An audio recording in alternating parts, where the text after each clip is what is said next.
고려대학교 토론동아리 고란도란입니다. 저희는 이번 실크 시간에 토론을 시작하거나 토론을 하시는 데 있어서 어려움이 있으신 모든 분들께 도움을 드리고자 너와 나의 대화 토론이라는 주제로 한 40분에서 45분간 발표를 진행하게 되었습니다. 진행 순서는 토론이란 무엇인가 라는 제목으로 토론에 대해서 개괄을 하고 토론하기에 좋은 주제가 어떤 것인지에 대한 이야기를 나눈 다음에 1대1 자유토론을 직접 보실 거고요. 그 이후에 질의응답 피드백 시간을 가지고 마지막으로는 저희 동아리를 소개하는 시간을 갖도록 하겠습니다. 우선 이게 저희가 실크를 홍보할 때 썼던 포스터인데요. 여기서 주목해 주셔야 될 점이 저 빨간 선 위에 있는 두 명이 싸우는 듯한 그림하고 저기 애기들이 열심히 듣고 있는 그림하고 가운데 있는 주제입니다. 이 그림을 먼저 보시면 저희가 일반적으로 토론이라는 말을 들었을 때 생각나는 건 대화보다도 말을 끊는다거나 인신공격을 한다거나 본인의 주장만 반복하는 그런 싸움과 경쟁의 말하기라는 느낌이 굉장히 큰데요. 사실 저희가 이번 실크를 통해서 보여드리고 싶은 건 토론이 이런 느낌이라는 거예요. 토론은 대화로서 서로 대하여 마주 이야기를 주고받는 과정입니다. 즉 커뮤니케이션이라고 할 수 있는데요. 그 말은 다시 얘기하면 설득을 당하고 또 설득을 하는 과정이라고 말씀드릴 수 있겠습니다. 사진으로 보시면 이런 이미지인데요. 설득당하는 것은 경청하는 걸 얘기하고 설득하는 건 상대방의 얘기에 공감할 수 있는 것을 말합니다. 경청이란 청중들과의 관계에서 내 말을 듣는 사람이 누구인지를 파악하는 것입니다. 또한 상대방이 주장하는 바를 이해하는 것을 뜻합니다. 또 공감하기는 청중의 눈높이와 필요에 알맞게 말을 하는 것을 얘기하고요. 또 상대방과 토론할 때 왜 내 생각이 더 나은지를 설득하는 과정을 얘기합니다. 토론의 이미지는 좀 이런 느낌이고요. 아까 말씀드렸던 것처럼 토론은 경청과 공감이 합해진 설득 그리고 소통의 과정입니다. 그래서 토론에서 절대적으로 틀린 입장은 없고 토론에서의 한 입장은 그들만의 가치와 현실을 가지는 것입니다. 따라서 토론이란 소통을 통해 더 나은 가치, 더 나은 현실을 찾아가는 과정이라고 할 수 있겠습니다. 다음으로는 토론을 구성하는 3가지 요소에 대해서 알려드리려고 하는데요. 첫 번째는 로고스, 즉 이성입니다. 이성이란 이야기를 논리적으로 구성하고 합리적인 근거를 통해 얘기하는 것을 말하는데요. 만약에 이 한 가지만 가지고 토론을 하게 된다면 토론이 너무 경직되거나 앞서 말씀드린 것처럼 너무 경쟁적인 말하기가 될 수 있기 때문에 다른 2가지 요소가 필요하다고 할 수 있습니다. 그것은 감정인 파토스와 윤리인 에토스예요.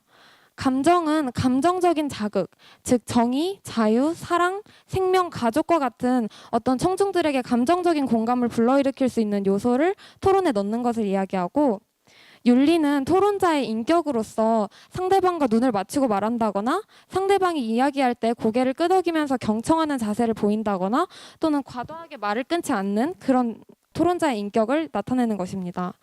파토스에 대해서 궁금해하시는 분들이 많을 것 같아서 저희가 직접 토론 결론에 사용됐던 지문을 가져와 봤는데요.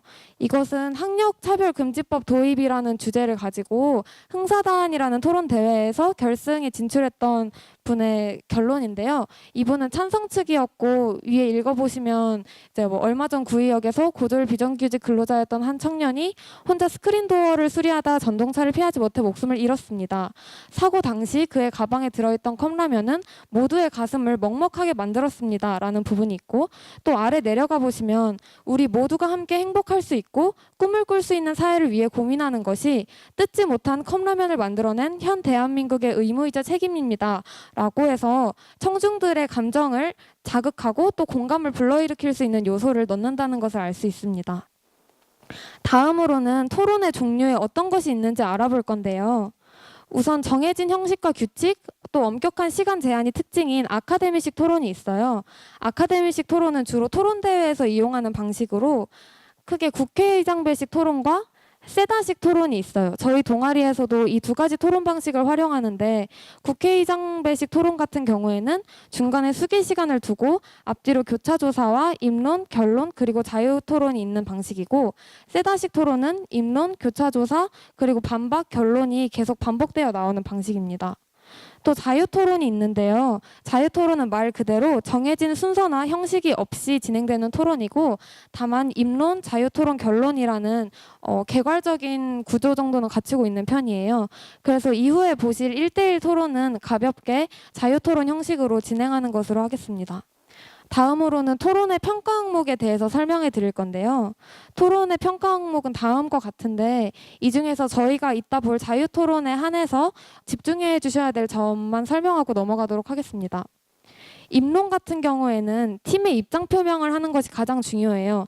저희 팀이 이번 토론에서 어떤 입장을 견지하고 있는가를 청중들에게 확실히 이야기하는 것이 입론의 가장 큰 역할이라고 할 수 있겠고 또한 입장 표명과 더불어서 논제의 실태나 배경에 대해서 언급하고 핵심 용어의 개념을 정의하고 논점을 정리하는 역할을 합니다.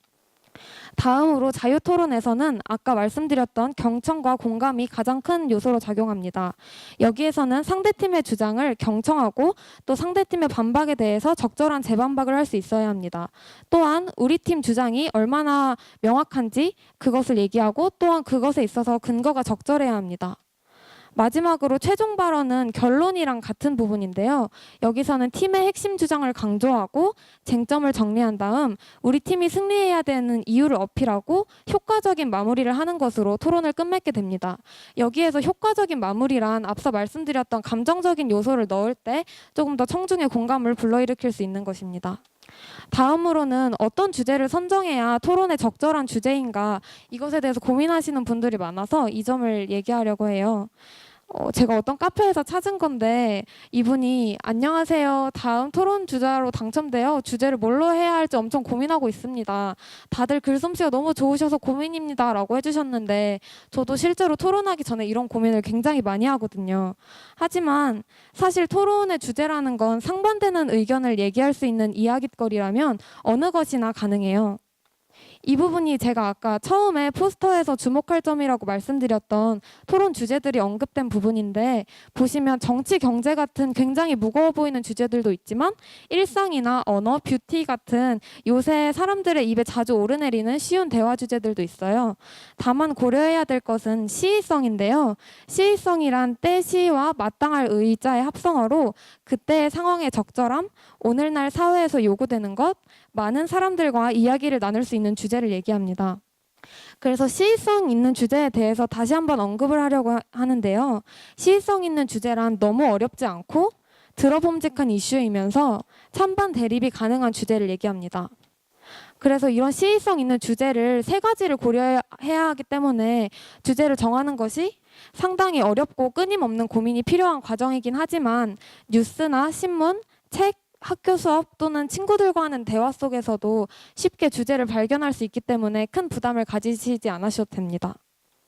또한 대부분 토론의 주제란 혼자 정하는 것이 아니고 같이 토론하는 사람들과 함께 논의를 통해 결정하기 때문에 더 부담을 가지시지 않으셔도 되는데요. 이 사진은 저희 동아리 카페에서 토론 주제를 정할 때 쓰는 댓글 활동인데 이렇게 댓글을 한 사람이 여러 개씩 달아서 토론에 있어서 어떤 주제를 이야기하고 싶은지에 대해서 논의를 나눈 후에 토론 주제를 결정하는 편입니다. 이게 한 학기에 토론할 주제에 대해서 저희가 논의한 댓글 과정이고요.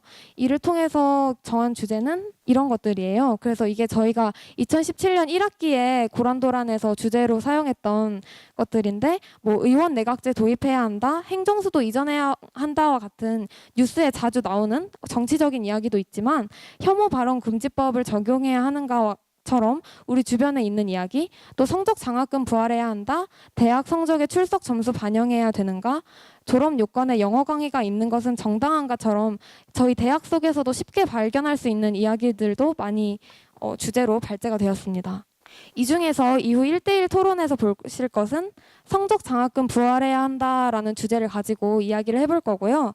앞서 말씀드렸던 것처럼 시의성 있는 주제란 찬반 대립이 가능해야 한 주제이기 때문에 이것에 대해서 혐오 발언 금지법 적용해야 하는가라는 주제를 가지고 찬반 대립이 실제로 어떻게 이루어졌는지 미리 알아보도록 하겠습니다. 우선 찬성 측 논거는 이렇게 세 가지였어요. 혐오 발언은 차별을 조장한다.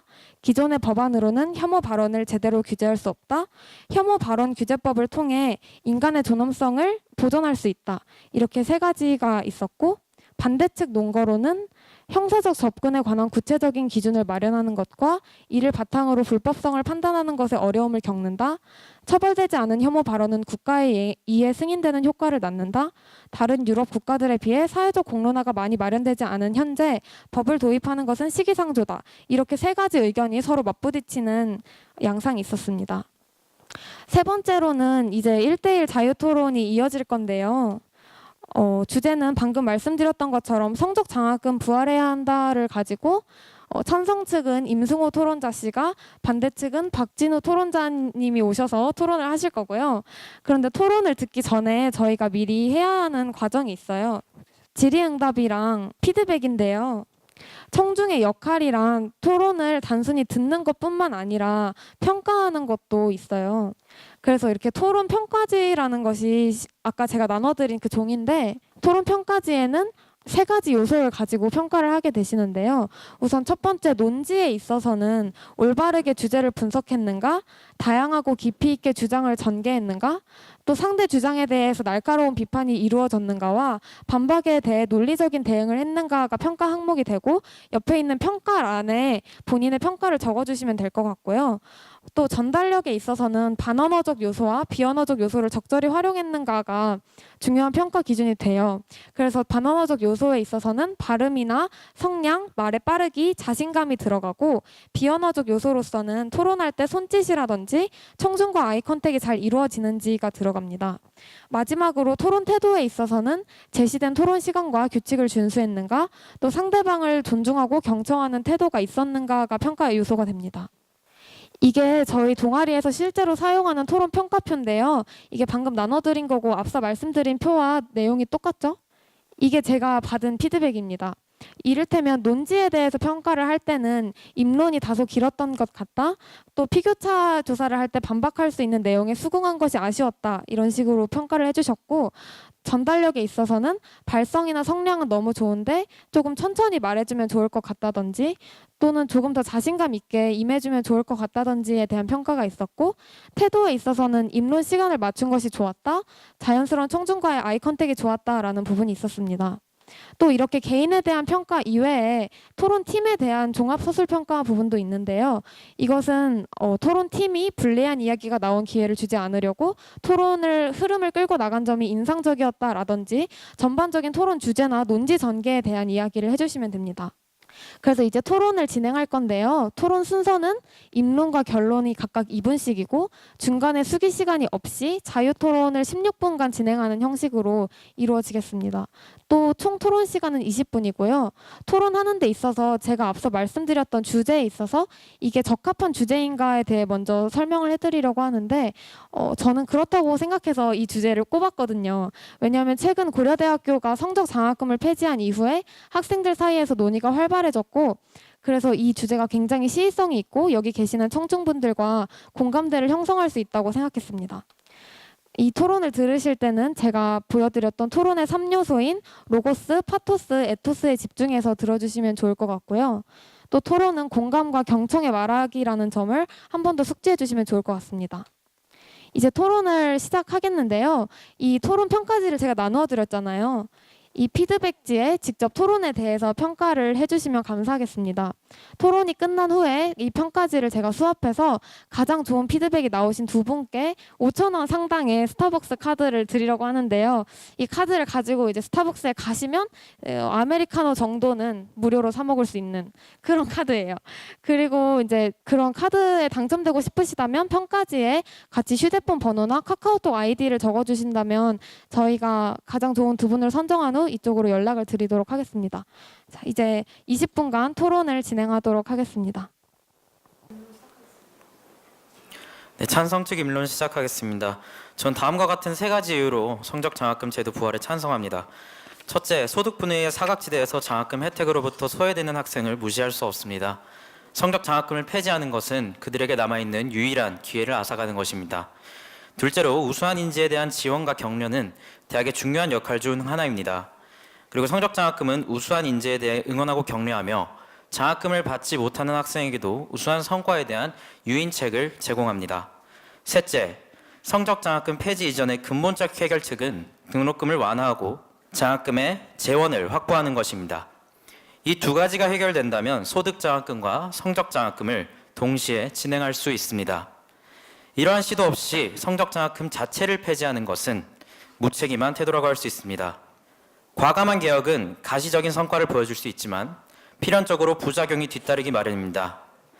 그러므로 성적장학금 전면 폐지는 시기상조이며 성적장학금을 부활시키는 것이 원안대로 진행되지 못한다면 명예장학금 등에 변형되고 축소된 성적장학금을 지원함으로써 이 소득장학금의 사각지대에 있는 중위계층 학생들을 포용할 수 있는 고려대학교로 나아가야 된다고 생각합니다.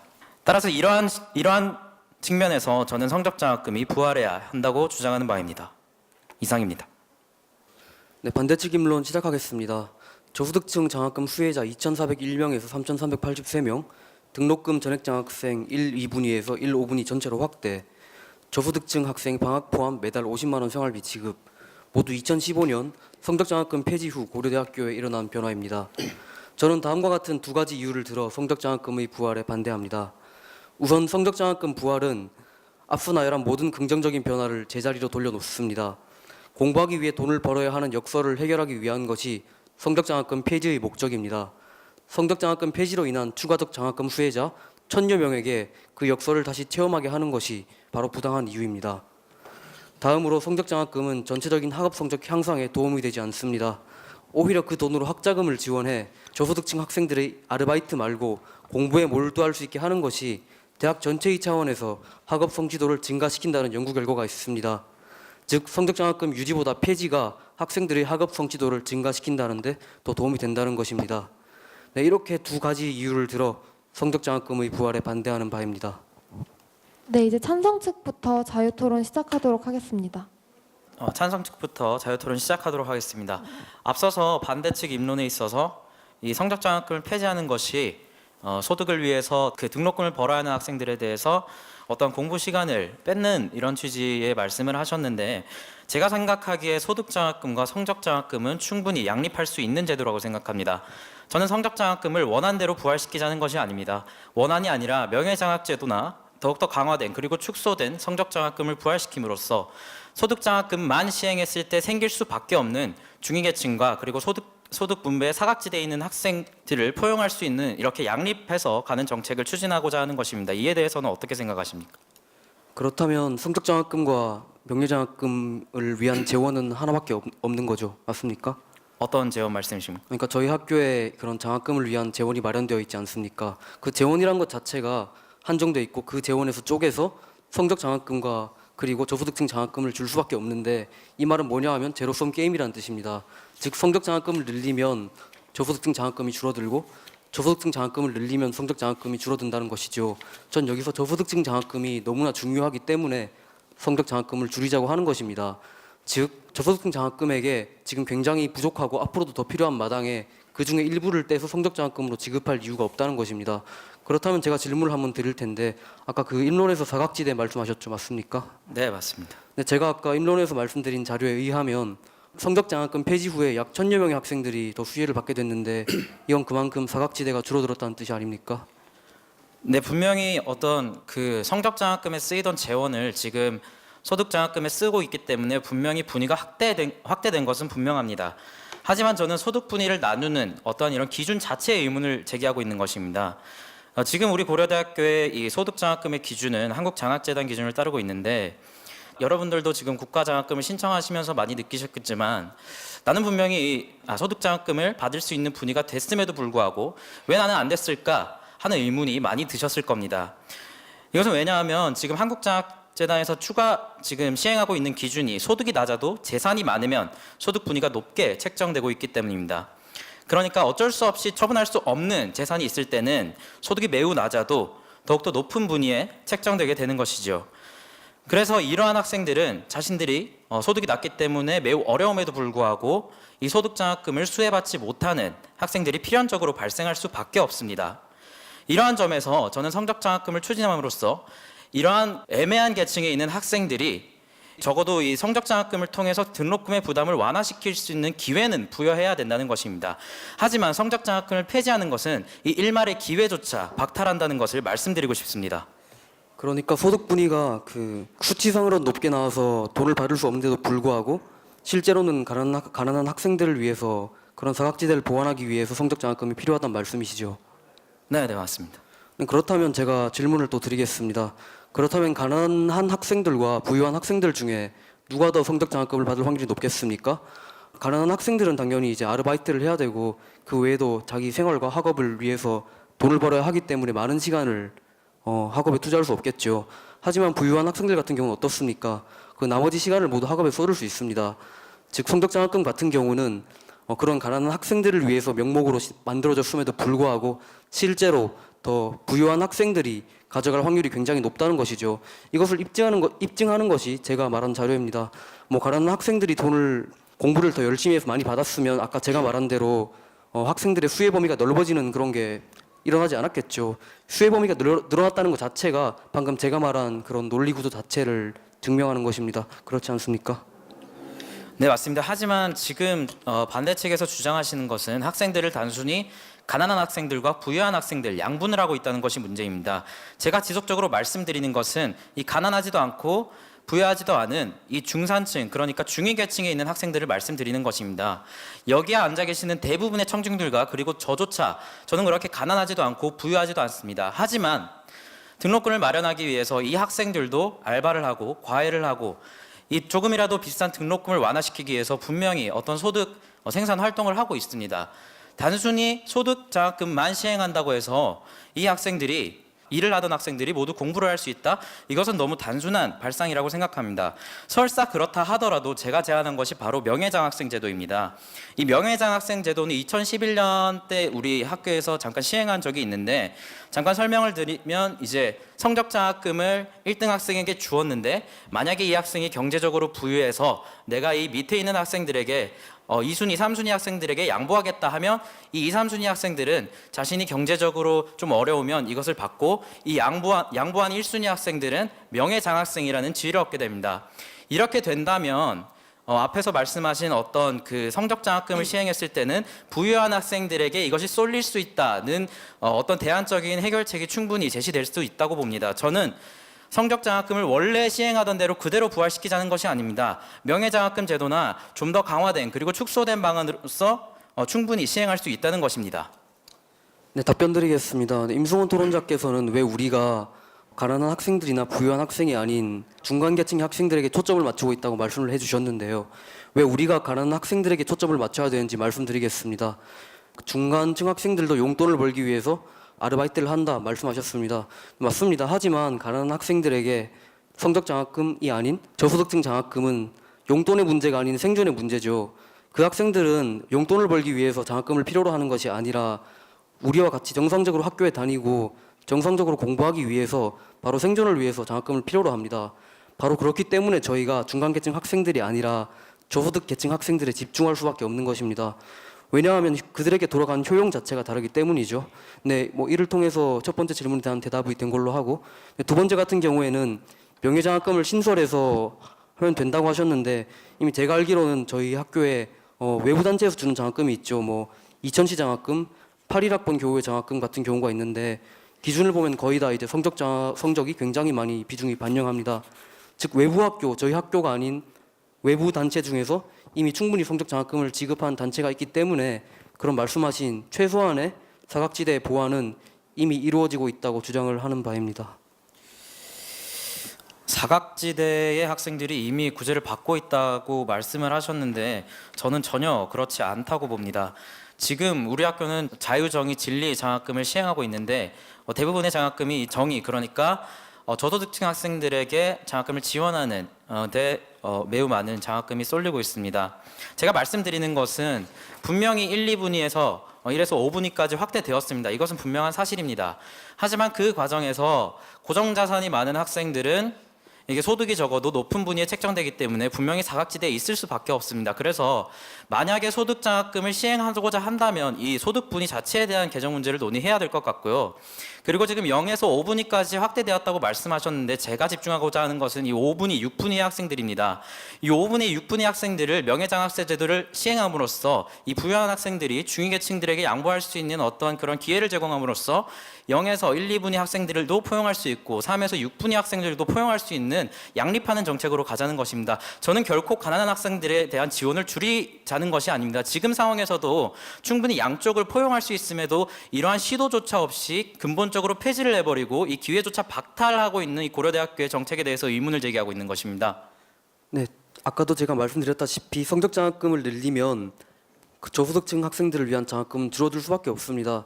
왜냐하면 매우 간단한 경제학적 상식이죠. 돈의 수량이 한정되어 있기 때문입니다. 저희는 한정된 재화를 무한정 만들 수가 없습니다.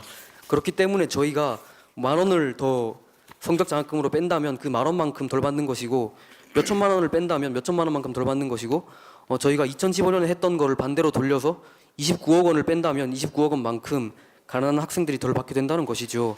그리고 아까도 말했듯이 5, 6분위 학생들을 자꾸 말씀하시는 것 자체가 3, 4분위 학생들보다 5, 6분위 학생들이 돈을 더 받아야 하는 이유를 말씀해 주셔야지 이제 논리가 성립하는 것인데 그러한 이유가 있다면 말씀을 해주시길 바랍니다. 저는 5, 6분위 학생들에게 0분위에서 3분위 학생들보다 돈을 더 주자는 것이 아닙니다.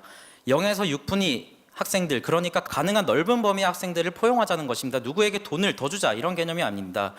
그리고 계속해서 지금 성적장학금을 부활시킬 경우에는 소득장학금에 대한 재원은 줄어들 수밖에 없다고 말씀을 하시는데 이것은 실제로 한 학생의 사례인데 2016년 2학기 말에 이 학생이 학교로부터 어떤 뜻밖의 장학금을 지급받았다고 합니다. 이 장학금의 명칭이 무엇이냐? 학생처 특별 장학금이라는 것입니다.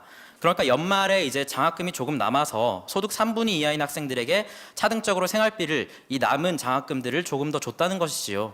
이것이 의미하는 것이 무엇이겠습니까? 지금의 장학금 재원으로도 충분히 소득 장학금과 성적 장학금을 이렇게 균등 배분할 수 있음에도 불구하고 지금 그것에 대한 노력을 하지 않고 있다는 것입니다.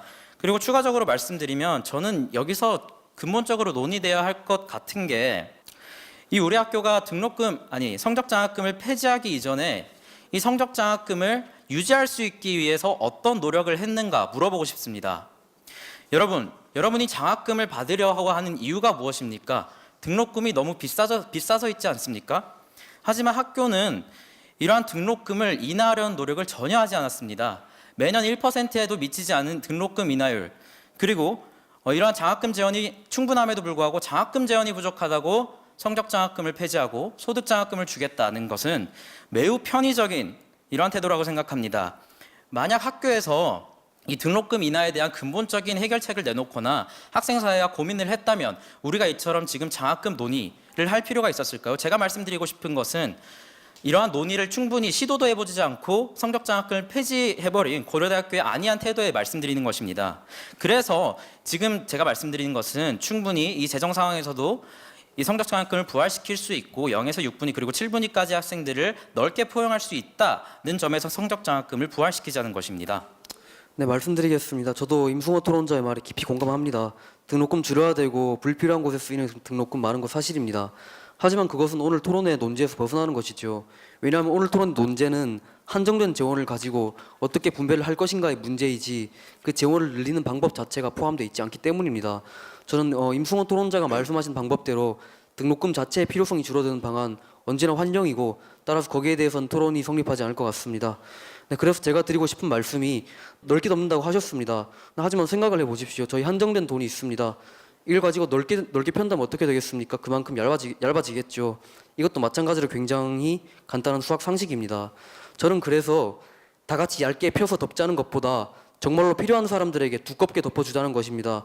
왜냐하면 저희는 덜 춥고 그들은 매우 추운 상태에 있기 때문이죠. 하지만 그러한 차이를 무시한 채 다 같이 공평하게 얇게 덮자고 하는 것은 겉으로는 굉장히 공평해 보입니다. 하지만 실제로 추운 거를 고려하는 것이 과연 실질적 평등 아니겠습니까? 그리고 그것이 저희가 추구하는 정의란 게 아니겠습니까? 때문에 저희는 저는 모든 학생들을 넓게 덮자는 것이 아니고 정말로 필요한 학생들 좁게 덮자는 것으로 질문과 대답을 동시에 하려 하는데 어떻게 생각하십니까? 네, 지금 계속해서 말씀하시는 게 어떤 수학적 상식, 경제적 상식을 얘기하면서 재원이 한정돼 있다고 말씀을 하십니다. 하지만 저는 앞선 반론에 있어서 이 재원이 전혀 한정되지 않았음을 충분히 밝혔다고 생각합니다. 지난 학기 말에 이 학생에게 배분된 학생처 특별장학금, 쉽게 말해서 장학금 배분하고 나니까 남아가지고 이 학생들에게 나누어 준 것 아닙니까? 그럼 이렇게 무분별하게 소득 장학금 시행할 것이 아니라 이 남는 장학금 가지고 성적 장학금 최소한으로 시행해서 사각지대에 있는 학생들, 중위계층에 있는 학생들에게 줄 수 있는 기회를 제공하자는 것입니다. 저는 이 저소득층에 있는 학생들에게 돈을 뺏어서 중위계층 그리고 고위계층 학생들에게 주자는 것이 아닙니다. 이 고려대학교가 충분히 저소득층에게도 줄 수 있고 중위계층에게도 장학금을 줄 수 있음에도 불구하고 그러한 노력을 하지 않고 있다는 점을 말씀드립니다. 저는 지금 분명히 이 재원이 한정되지 않았다는 것을 분명히 밝혔다고 생각을 합니다. 이 부분에 대해서 다시 한번 말씀해 주시기 바랍니다. 네, 전 어떻게 보든 간에 이제 돈이란 것이 한정돼 있고 왜냐하면 들어온 것이 한정돼 있기 때문이죠. 이 부분에 대해서 충분한 논의가 이루어진 것 같으니까 남은 부분은 관중분들의 판단에 맡기겠습니다. 네, 그 다음에 제가 물어보고 싶은 게 아까 우수한 인재에 대한 지원과 격려, 유인책이 된다고 하셨는데 사실 이것이 성적장학금의 본질이죠. 돈을 인센티브를 줘서 학생들의 성적을 끌어올린다. 근데 제가 아까 입론에서 밝힌 바에 의하면 대학교 전체의 성적 총량으로 따져봤을 때 오히려 그 장학금을 저소득층 학생들에게 제공하여 아르바이트 같은 데 시간을 쏟지 않고 학업에 전념할 수 있게 하는 것이 오히려 전체적인 측면에서 그리고 뭐 형평성적인 측면에서 더욱 유효하다는 것을 제가 주장을 했는데 이 부분에 대해서 어떻게 생각하십니까? 제가 지금 계속 논의가 돌고 있는 것 같은데 찬성 측에서는 지금 생각하는 것이 이렇게 성적장학금을 시행하게 되면 이 학생들이 다시 일터로 나가고 공부를 할 수 없게 된다 이렇게 주장하시는 것 같습니다. 하지만 제가 앞에서 충분히 밝혔듯이 이 학생들 저소득층 학생들 지금처럼 일 안 하고 공부하면서 충분히 이 소득장학금 받아갈 수 있습니다. 그리고 추가적으로 이렇게 애매한 중위계층에 있는 학생들에게 기회 제공하자는 것입니다. 그렇다면 제가 다른 질문 하나 드리겠습니다. 그렇다면 성적장학금이 필요 없다면 우리 학교 크림슨 장학금과 신입생 우수장학금 이러한 성적장학금들은 왜 유지하고 있는 것입니까? 저는 장기적으로 그런 장학금 모두 없애서 저소득층 학생들을 위한 그런 장학금에 충당을 해야 된다고 생각을 하고요. 그 다음에 제가 하고 싶은 말이 왜 한정이 돼 있느냐라는 질문이 자꾸 겉돌고 있는데 저희가 장학금 들어오는 곳 자체가 굉장히 별로 없기 때문입니다. 등록금을 올리자 내리자라는 말 자체가 등록금을 내리면 장학금을 위한 재원이 줄어들고 등록금을 올리면 장학금을 위한 재원은 늘어나겠지만 저소득층 학생을 위한 부담은 늘어나겠죠. 즉 찬성 측이 하시는 주장이 지금 딜레마에 빠져 있는 것 같은데 어떻게 생각하십니까? 저는 전혀 딜레마에 빠져 있다고 생각하지 않고 있습니다. 반대 측에서 주장하는 것이 지금 어떤 파이가 있고 이 모든 파이가 소득장학금 학생들에게 간다고 하면 이 산술적인 논리가 맞습니다. 하지만 제가 앞에서 말씀드렸듯이 지난 학기 말에서 봤듯이 학생처 특별장학금이라는 남는 돈 이렇게 나눠주지 않았습니까? 이렇게 파이가 다 쓰지 않고 있습니다. 이렇게 남는 파이가 있으니까 이 남는 파이 떼서 이렇게 성적장학금을 유치하자는 것입니다. 이것도 굉장히 경제적으로 상식적이고 수학적으로 상식적인 이야기 아니겠습니까? 그리고 앞에서 입학생 우수장학금이나 이런 것에 대해서도 장기적으로 폐지해야 된다라고 말씀을 하셨는데 저는 이 고려대학교가 이것을 유지하고 있는 이유가 이 신입생 성적장학금을 통해서 우수한 학생들을 유치하고 또 이 우수한 학생들이 더욱더 학업에 정진할 수 있기 때문에 이러한 제도를 남겨두었다고 볼 수도 있습니다. 따라서 고려대학교는 여전히 이러한 인센티브에 대해서 공감을 하고 있는 것입니다. 따라서 성적장학금을 폐지해야 될 이유가 전혀 없는 것이죠. 네, 이제 시간이 다 된 것 같으니까 결론 때 정리해서 답변을 드리겠습니다. 네, 알겠습니다. 감사합니다. 네, 이제 자유토론 16분이 모두 끝났고요. 반대 측부터 결론 말씀해 주시면 됩니다. 네, 저희는 오늘 토론에서 많은 걸 다뤘습니다.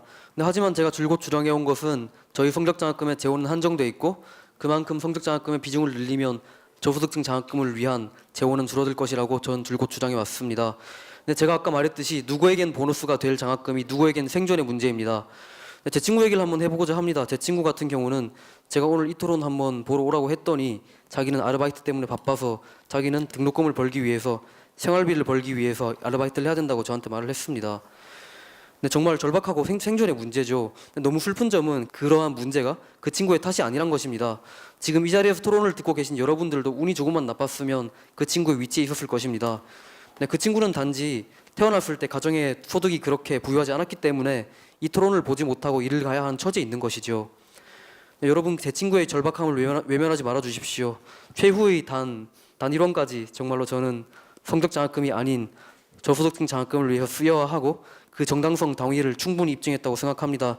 그것이 바로 저희가 바라는 정의와 사회평등이라고 저는 생각합니다. 감사합니다. 네, 그 친구의 사례를 들어주셨습니다. 그 친구에게 한번 얘기를 들어보고 싶은데요. 이 친구의 사례가 바로 이 소득장학금의 폐해라고 생각을 합니다. 앞에서 반대 측에서 주장하셨듯이 소득장학금만 진행하였을 때 모두 일터로 나가지 않게 된다면 소득장학금을 100% 시행하고 있는 지금 왜 그 친구는 일터에 나가 있습니까? 반대 측의 논리대로라면 그 친구 지금 일하지 않고 혜택 받아서 면학실에서 공부하고 있어야 되지 않습니까? 이 친구가 바로 제가 앞에서 말씀드린 사각지대에 놓인 친구입니다. 이러한 친구를 위해서 성적장학금을 부활시킴으로써 이러한 사각지대에 놓여 있는 중위계층의 학생들에게 기회를 제공하자는 것입니다. 저는 장학금을 이렇게 생각합니다. 이 학생 공동체를 구성하고 있는 구성원들이 더불어 사는 사회를 만들고자 하는 것이라고 생각을 합니다.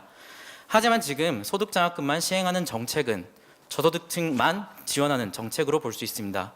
그리고 앞에서 이 친구의 사례에서 볼 수 있듯이 이 저소득층조차 제대로 지원이 되고 있지 않죠. 따라서 저는 이 저소득층의 돈을 뺏어서 중위계층들 그리고 사각지대에 있는 학생들에게 공평히 마치 사회주의적으로 배분하자는 것이 아닙니다. 지금 이 저소득층에게도 줄 수 있고 앞에서 말씀하신 사각지대에 놓인 친구와 중위계층들 그리고 소득 산정 방식에서 이렇게 억울하게 벗어난 친구들에게 성적장학금을 통해서 이 친구들이 등록금을 완화할 수 있는 기회를 제공하자는 것입니다. 저는 고려대학교가 저의 이러한 취지에 대해서 분명히 공감할 것이라고 생각을 하고 성적장학금을 부활시킴으로써 더불어 사는 학생 공동체로 나아갈 것을 진심으로 부탁드립니다. 감사합니다.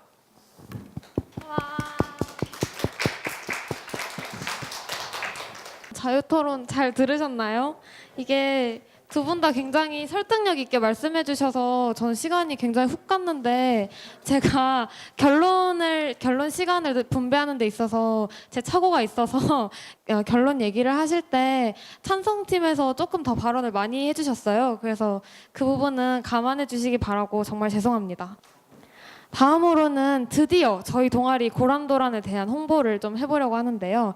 저희 동아리는 고려대 유일 중앙 토론 동아리입니다.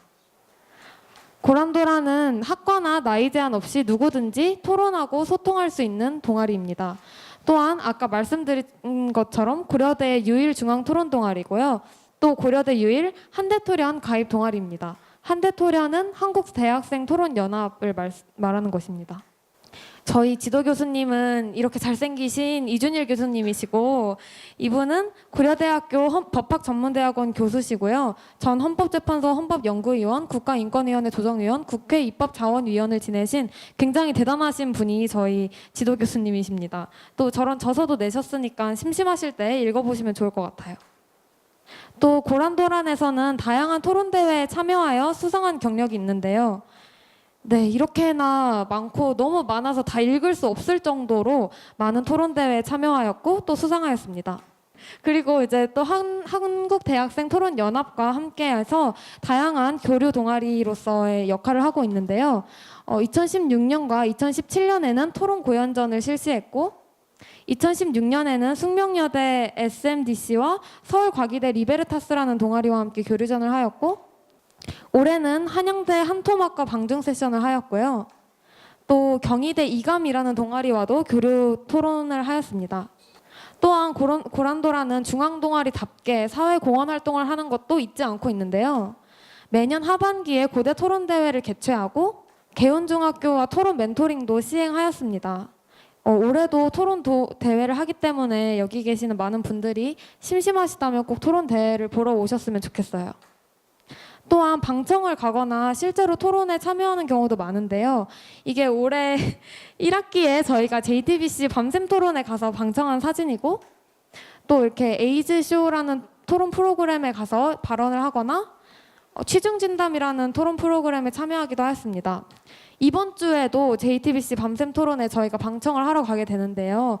저희 그 금요일 새벽에 진행되니까 새벽에 잠이 안 온다 하면 이제 네이버를 켜시거나 뭐 TV를 켜셔서 저희가 나오고 있는지 제가 있는지 꼭 봐주시기 바라고, 이번 타이틀은 안보 위기 속 한미 동맹 문제 없나를 주제로 출연 논객분들은 이석현 더불어민주당 의원님, 나경원 자유한국당 의원님, 정동영 국민의당 의원님과 정병국 바른정당 의원님이 참여해 주시는 토론입니다.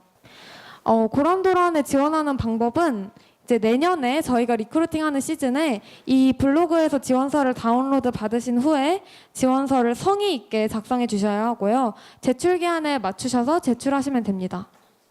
지원 자격은 연속 2학기 활동이 가능한 토론에 열정이 많은 고려대학교 학부생이시면 누구나 가능합니다.